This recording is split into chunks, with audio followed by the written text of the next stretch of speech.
And I'm sitting there, and at the end of all of that, I said, well, John, everybody comes out well on this except me. And you looked back at me and said, yeah, Dad, you lose every time. and I sat there and thought, yeah, probably right. And you drove your new 4Runner to college a month later or something. But, it's negotiation. That's what we do. And we can't always please each other. But I think it's how we get through the day. And it's appropriate that we use the very same principle. What's driving you? What's motivating you? What's below the line? Yeah, we can probably work this out. Welcome to Negotiation Made Simple, where we help you master the art of negotiation and win the next deal. I'm your host, John Lowry. This is a really exciting day on the podcast. Today is release day, where my new book, Negotiation Made Simple, is now available in bookstores, on Amazon. I hope that you will go pick it up. And today we have a really special episode, because today what I wanted to do was to really give you all a sense of the heart around this book and the inspiration for this book, which really came from my father, Randy Lowry. And you'll notice as you buy the book that I've dedicated the book to him. And I'm thrilled today that we get to have a conversation about leadership and conflict and creating peace in the world and how it is that we can use negotiation to do that. And in this episode, he will give some great practical ideas for how to be a better leader, how to be a better problem solver, and even how to be a better parent. Let's jump into this conversation with my dad, Dr. Randy Lowry.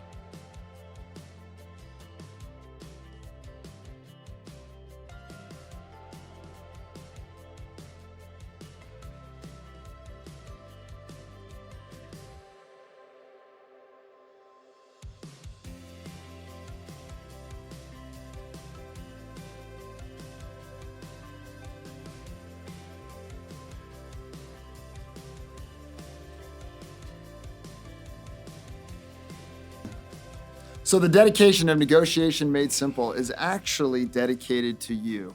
And I write to my dad, Randy Lowry, who taught so many, including me, how to negotiate effectively, efficiently, and respectfully. So that's been a quote that you have used for countless years. I've heard you say it probably a million times, but talk a little bit about that particular quote and why that statement is how you end every negotiation program that you do. Well, that's actually the end of a longer statement. So let me kind of pull the whole thing out and share it.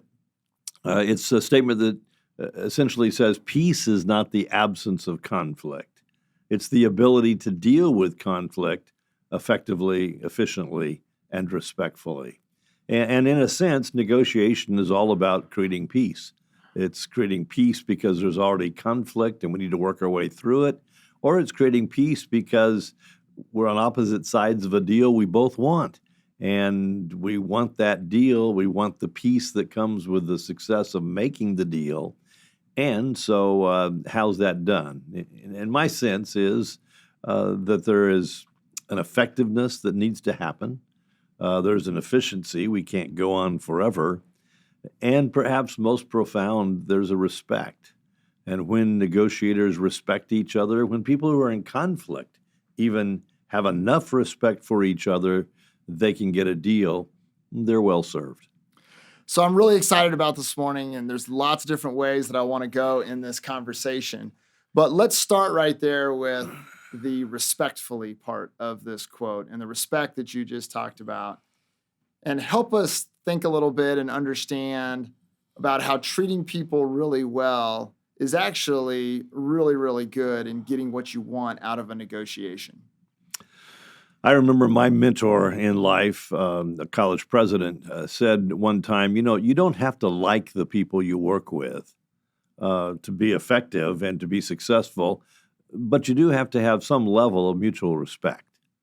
And I think that's true. I think there is some level that says, even if I disagree with you, even if I'm on the opposite side of a tough moment, if I can respect you as a negotiator, respect you as an advocate on the other side, respect you as having a perspective, perhaps not mine.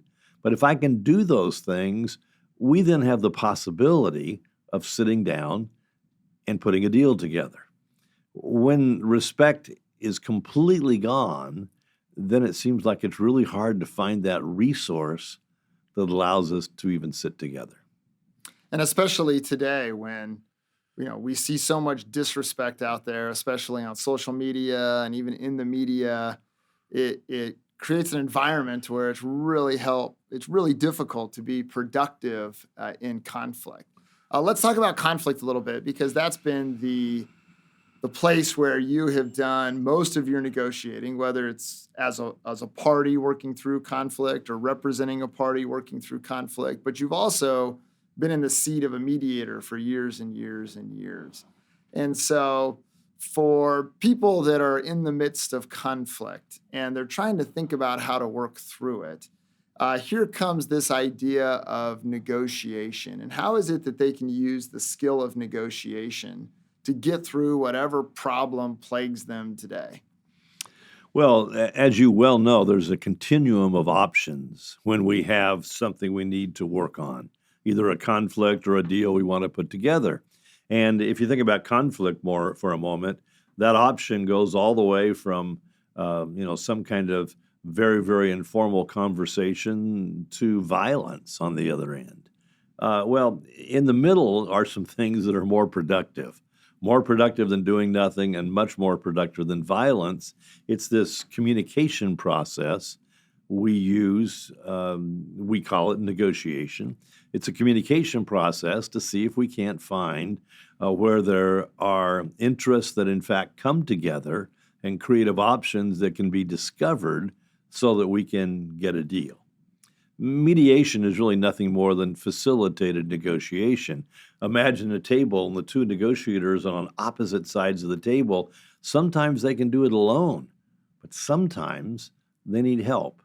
And so the mediator, either literally or symbolically, sits at the end of the table and facilitates the negotiation, sometimes in a way that the people themselves can't do it.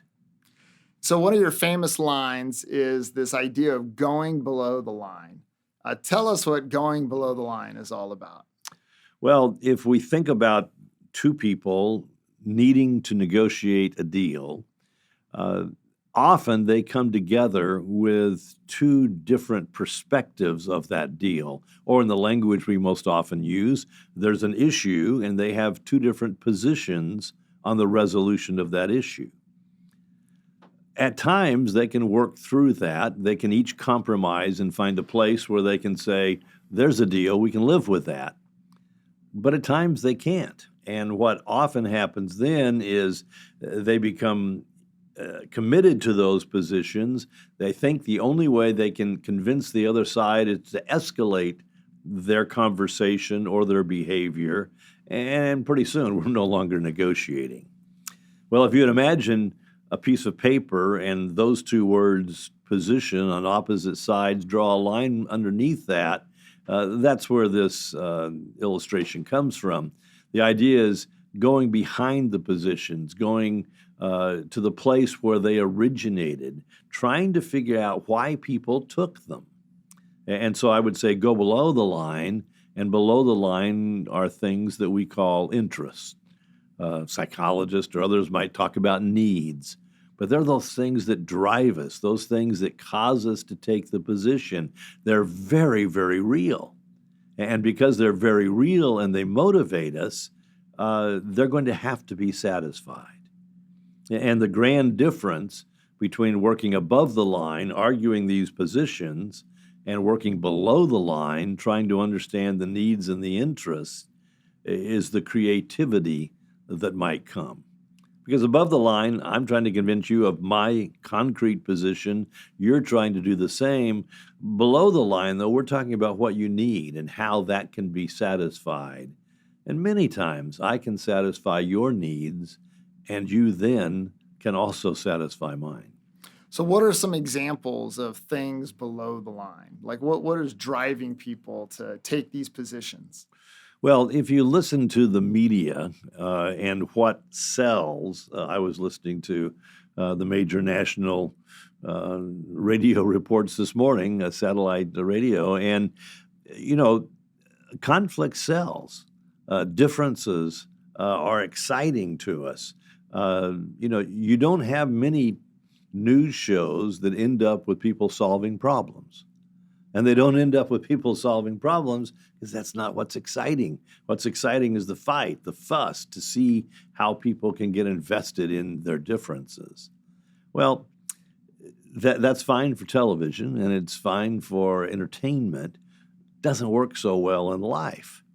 And whether it's a legislative body and people walking out their positions, trying to figure out how to have influence, or it's countries at war with each other, the same stuff's going on. They've taken positions, they're escalating those positions, and yet there are some real needs that could be met if they were able to find a process to do it. Perhaps one good example politically would be President Jimmy Carter and the Camp David Accords. And here you had Israel and Egypt arguing over the Sinai Desert, and they'd fought wars over it, a number of them. And finally, here's this U.S. president, Jimmy Carter, who some wouldn't think was all that effective as a president, but he was effective during 13 days at Camp David, Maryland. And as he brought Anwar Sadat and Menachem Begin together, these two warriors from their respective countries, he didn't argue about, who should get the Sinai Desert. What he began to understand and search for is what was motivating them. And I'm making this much simpler than it was, but essentially, Israel wanted a sense of security, and Egypt wanted a sense of protecting its sovereignty, and he was able to craft a deal out of understanding the interests that, frankly, even though the Middle East is a mess, that peace has lasted for decades. And so that's true whether we're talking about international peace or we're talking about two people in an organization that are having trouble getting along, or we're talking even about a family or a community. We talk in terms of positions, but we need to live our life in terms of our interests and recognizing that as we satisfy someone else's interest, they may very well be able to satisfy ours. Let's jump to another context because I love this idea of going below the line. And you've demonstrated through that story how this can be powerful in bringing peace in even an area as complex and as difficult as the Middle East or Israel. But let's bring it back here and into the world that a lot of people find themselves in, and that's just working in an organization or working in a company and all of the conflict that exists there.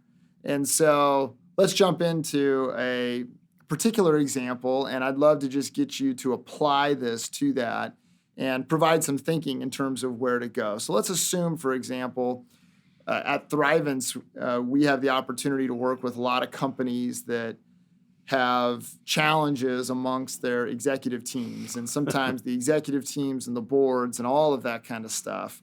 And so if you're working with a company, and let's assume that this is a company that has grown very quickly, it started as a family business, and now it's at that moment where it's time to pass it to the next generation. A lot of companies find themselves in that place, and that moment can be a very sticky and difficult moment because you have lots of employees that are now part of it, and so it's not just the family that's involved. You got other people. Many times you have a founder, and the founder has built this company on a certain set of values and a certain set of expectations and a vision that has worked really, really well. But the founder is getting tired, but the founder won't let go. And you have the next generation that's ready to take it to different places and different levels. And in the midst of all of that, there's a whole lot of conflict. Like, what do you say in a moment like this? How do you apply this go below the line approach to a moment like that in the history of a company or organization? Well, your illustration is something that we could find on almost every corner. Sure. It's not just one particular company, like we'll talk about perhaps in terms of the illustration, but it's companies all over, it's organizations all over, it's churches all over, it's nonprofits all over. So this sense that you describe, where we have one generation that invested and created it, and another generation now that needs to take it over, and yet they see life differently. And because they see life differently, it's likely they take on a particular issue two different positions. And when they take those positions, they can escalate that conflict, or one can step back and say, why are they taking them? And so let me just play with that for a moment. Let's assume that a nonprofit or a business organization or even a church, that we have those two folks, founder, and then we have next generation, and they're thinking about how do we serve people best?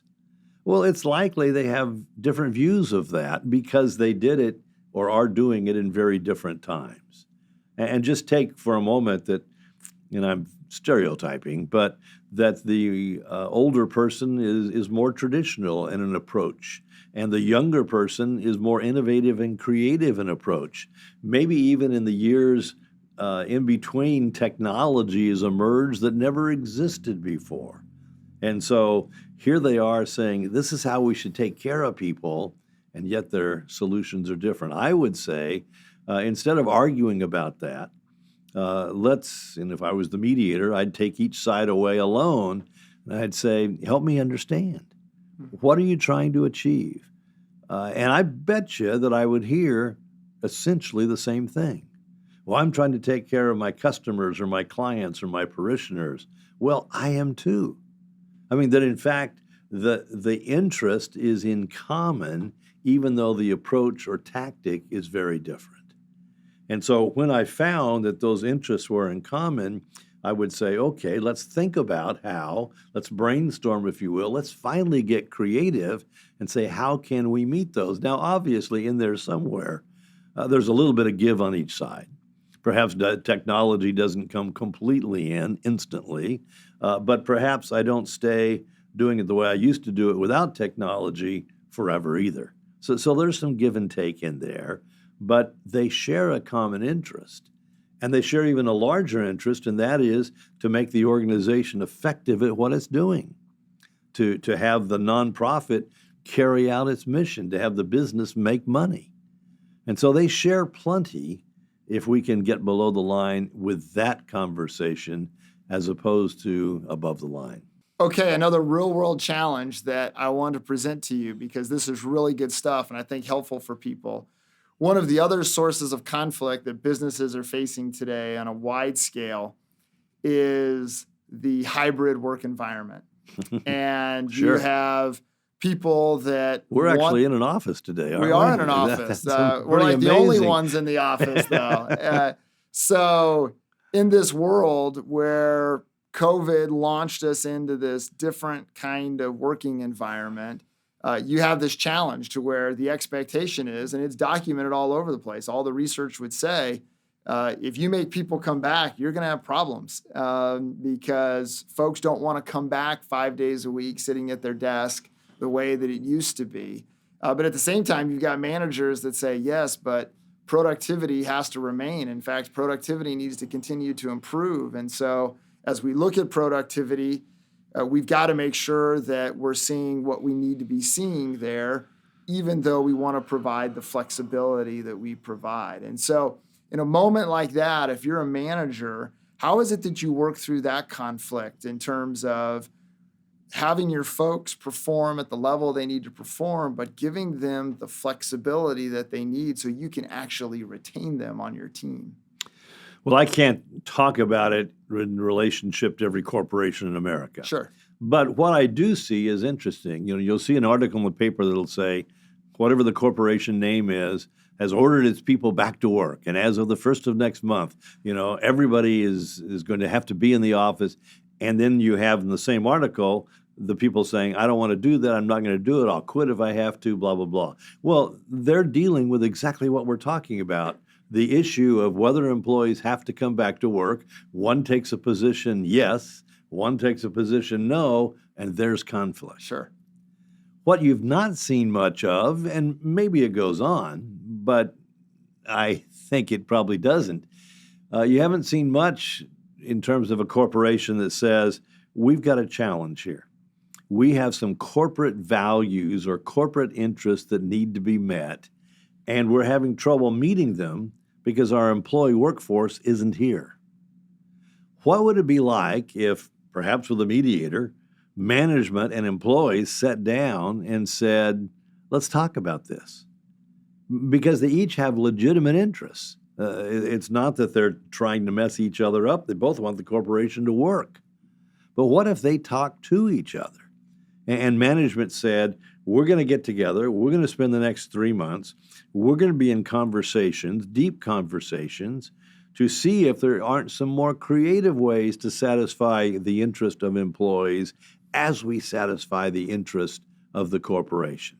I may be naive, but I'm optimistic enough to think if you have the right conversation, you probably can come up with some really creative answers. Because I think the corporation has some legitimate interest it would like to achieve that can't be achieved if nobody ever shows up. But the people who are not showing up, they're meeting some goals or needs that perhaps couldn't have been met in the old work world. And so if we shared those, if we talked about those, there are probably ways to work them out. I think it's interesting that we are suspicious of each other. You want me back just because you want to control me. Oh, you want to stay away just so I can't know what you're really doing. Well, yeah, there's a lot of suspicion there. But again, we both have values to support an enterprise that's supporting both of us. So let's recognize that and be a lot more creative. So that's a great segue into thinking about negotiation and leadership. And in addition to all of the work that you've done in the negotiation and mediation field, you also spent 16 years as a college president, as you've had a number of other leadership positions kind of in the community and so forth. And so talk a little bit about how your ability to negotiate has made you a better leader and how negotiation is a critical leadership skill. Well, I think negotiation, as you so artfully say in your new book, it's a life skill. This is how we live. We live by communicating with each other, putting deals together all day long, whether you're doing that with a 2-year-old child to get them to eat their Cheerios, or you're doing it with a 80-year-old grandparent to get them to have the medical care. Wherever we are on the spectrum, we're getting through life by using a communication process to put these little deals together, perhaps dozens every day. And so it is not only a part of life, but it's certainly a part of leadership. And we don't often label it that way. We don't often nail it that way. But I do think that we got through 16 years of being a college president, and the average is a little under 6. So I think we checked the box in a context where there is some conflict at times. 300 or 400 faculty, 6,000 students, 12,000 parents. I mean, there's no way you can please everybody all day, every day. And yet you also can't go to war. You can't use violence. You're going to have to find some way that we can take those issues that come up and work through them appropriately. And I felt like I was advantaged because my field was negotiation, mediation, and that could be applied in that circumstance. I think managers are negotiators. They may not have that on their card. They may not think of themselves that way, but they spend all day long dealing with conflict, and most effectively if they have that set of skills. There was one study that suggested managers spend about 25 to 40% of their time dealing with conflict. Well, those are moments that somebody else couldn't resolve. They're moments that escalated up to the management level. You better have a set of skills that can help you do it, and they're in the book you just wrote. So as we think about negotiation and leadership a bit further, one of the things that I always find is that really good leaders, they not only have a vision, but they also understand and realize that while they're managing a P&L, while they're managing a business, while they may be responsible for generating a certain amount of revenue, they understand that their world or their business is people-oriented. Mm-hmm. And negotiation, one of the interesting things about it is regardless of who you're representing and who ultimately will be a party to the contract or the settlement agreement or whatever it is, it's always a process between people. And so talk a little bit about just the psychological dimension and how that comes into negotiation and how you use that as a mediator trying to resolve conflict or trying to put a deal together to kind of move an organization forward. Well, I think you're right. It is all about people. That's both the advantage and the disadvantage. But it's all about people. And I think we have to step back and say, how are people most profoundly influenced? Now, I think there was a time, and there are still organizations, that people are influenced by the hierarchy or by the power that's very clear power that's walked out. And, I think in a sense, the military works off of that model, and probably with good reason, because you can't have 5,000 sailors on an aircraft carrier and all negotiate about what we're going to do next. Not going to work. So power, hierarchy makes all kinds of sense. But that's an exceptional kind of organization. In most organizations, we're dealing with a lot of people, and the idea or the challenge is to get them to all march in the same direction toward these corporate goals in terms of service, profit, whatever they might be. And that's going to happen, I think, in today's world. It's more likely with influence that will be more collaborative, more focused on communication, more understanding interest. That's just going to move that organization forward. I think back in my time as a university president, and I counted one time, we had 128 board meetings during my 16 years. That's a lot of board meetings. A lot of meetings. And those could be fairly adversarial moments if one isn't really careful. My sense was you negotiate the hard stuff before the meeting happens, and you treat people well, and you work through it so that when you have the meeting, it's not just show and tell, but when you have the meeting, you've done the really hard work with people so that the meeting goes well. And there are lots of studies that suggest I'm much more likely to walk out my side of something if I've been a part of the discussion to get there than if you tell me or order me what to do. And so it takes a lot of time. It takes a lot of effort. Some managers would say, boy, that's really inefficient. Why should I spend that much time listening to you? And my question would be, well, what's going to happen if you don't? And how much time are you going to spend on the back end of not having invested right on the front end?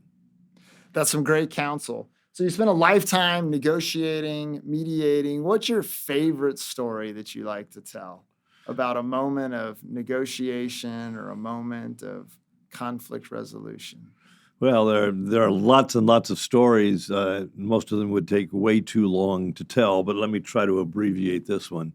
I was invited to mediate a case with a woman who had worked for a corporation for many years. And the corporation, for some reason, went in and laid off a number of older women. Lawyers picked up on that, filed a lawsuit. And so now we're walking into the hotel room with lawyers on all sides of the table, the business people, the woman.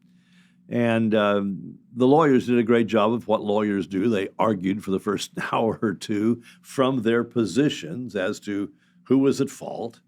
But then I, as the mediator, got to ask the woman some questions. And in front of everybody, I asked her a question. I never knew the answer before I asked it, but I said, tell me, what do you want out of this case? And she could have said, I want $1 billion and the company to go bankrupt. But she didn't say that. She said, I could almost not understand her. She said, under her voice, she said, all I want is what I would have had. And I said, well, what's that? And this took a lot longer than my story, but she eventually said, well, I need my medical benefits. And I said, well, why do you need your medical benefits? And she said, well, if you understood my situation, you'd know. Well, everybody listening could ask the next question, right? What's your situation? She said, well, I'm the sole support of my son who has polio, and I'm the sole support of my daughter who has MS, and I'm the sole support of my husband who has cancer. I really need those medical benefits. And at that moment, we understood what was below the line. At that moment, we understood what this case was about. And at that moment, it was pretty clear if there was some creative way to take care of the medical benefits, that's what she's seeking. And, after several hours, we put the deal together, and essentially the vice president of the company came in and said, this may surprise you, but we want to rehire you. And we want to rehire you because in doing so, we can give you those medical benefits. It cost almost nothing. And we're going to rehire you until you retire in a couple of years. And they went on and gave her those things that would kind of put her life back together. But then they said something that no court in the country could give her. They said, if you want to stay home and not come back to work, that's okay with us. You need to stay home and take care of your husband. Wow. And her settlement was worth hundreds of thousands of dollars. She avoided a trial and litigation. Lawyers avoided the risk of all that. And well-meaning people that worked well for a few hours around a table put that deal together. I know people will listen to something like that and say, oh, that's just so touchy-feely, and that couldn't really happen in real life. No, it does happen in real life. As a mediator, 60 to 80% of the time, I find out what's driving people lawyers have never even discovered. And when we find that below-the-line information, we have a pretty good chance then to be more creative and resolve it. So there's that element of people are people. And if you can find out what's driving people, you can go a long way in terms of getting what you want, but then also being able to provide people with what they want as well. And I imagine you have a chapter or two in the book. There is a couple of chapters about that, yes. that gives us a roadmap on how to do that. It's not very complicated. You ask questions, you listen. People will tell you what's driving them, and then you have the advantage of being able to use that. Yeah, so in the book, we talk about being empathetic. And empathy and negotiation, they haven't been tightly associated as ideas, but there is a lot of empathy that needs to go on, a lot of empathy that happened in the story that you just told. But then once you have that understanding, you have to do something with it. And so there's another chapter in the book called The Roadmap to Resolution, which is what you do with that information once you have it. So let's get real. Let me just pause there. Yeah. I think that chapter on empathy, I've never seen that in a negotiation book, and I've read a couple, but I've never seen that, and I think that's a powerful addition to this field that's developed over the last 20 or 30 years, and some people, crass business people or obnoxious lawyers can dismiss that. But they're dismissing the aspect of humanness that is often there. And they would be better off to embrace it, just like your chapter would suggest, because ironically, it makes them more powerful. If I understand you and what drives you, that is not just some kind of social psych kind of exercise. That's getting information that actually makes me more powerful. Because when I get it and I can satisfy your needs, I come a lot closer to getting mine. That's great stuff. As we wrap this up, let's get real. So one of the interesting things, I don't get this with many guests, but one of the interesting things is that you and I have had the opportunity to negotiate a lot. Well, this will be getting real. Go ahead, John. Yes. So we've done that professionally working together, but we've also done it as father and son. And I think one of the things that is a reflection of really good negotiation is a healthy relationship. Mm-hmm. And negotiation really is the tool that allows relationships to kind of thrive. And so we've had to spend a lot of time negotiating. I remember things back in high school and college and just all that stuff. I'm sure it started long before that. But you do have some advice in terms of parents that you've shared with me now that I'm a parent about how to negotiate with kids and how important that is in terms of raising kids and developing the kind of relationships with kids that are really important. So share some advice for parents, new parents like Adam, who's getting ready to have kids. The kids know how to negotiate somehow straight out of the womb, so you better get ready as a parent. Oh, I think they do, and they can't use language like we use, but they can throw a tantrum in a store, and in a sense, they're raising the stakes and escalating it, but they're negotiating, right? I want attention. Are you going to give me attention? If you don't give me attention, I'll escalate this until you will give me attention. We've had a lifetime of negotiation, I think. And I do think there's a moment there where the negotiation becomes pretty significant. I don't know if it's junior high or high school or something, but somewhere in there, you can't use other forms of modifying somebody's behavior. You're almost adultish, and we're going to talk this one through. And at times it's hard because a parent and a child have positions that are different, and there is emotion that gets involved in that. I remember a time where I don't remember exactly the moment, but you came to me and decided that I should buy you a new car. And it was an interesting series of events. You were going away to college. It was up north. There was a lot of snow. The car you had wouldn't work. And so I needed to do this, and I could get you this car, then trade this car, and blah, blah, blah. And I'm sitting there, and at the end of all of that, I said, well, John, everybody comes out well on this except me. And you looked back at me and said, yeah, Dad, you lose every time. and I sat there and thought, yeah, probably right. And you drove your new 4Runner to college a month later or something. But, it's negotiation. That's what we do. And we can't always please each other. But I think it's how we get through the day.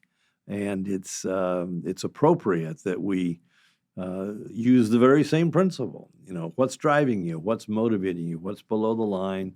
Yeah, we can probably work this out. Now, there will be times where I think a parent has to be a parent. And you now have discovered, with 3 children, those times as well. And no matter how much you would like to say yes to everything, there are times we say, I've got more experience, I've got a broader perspective. This is just not something that we can get to. And so that's important, but I think that's a minority of the moments. Well, I've got 2 teenagers, so whatever pain or cost I inflicted, they are certainly being returned by Weston and Brooklyn as we negotiate through their teenage years. Keeps you on your toes. Absolutely. Well, Dr. Lowry, Dad, this has been awesome. Thanks so much for spending some time on the Negotiation Made Simple podcast as we launch this new book. Now, I wrote this book, but the next book is the book that you need to write on conflict management. And the world needs that book. And so here's my public challenge to go and to write that book.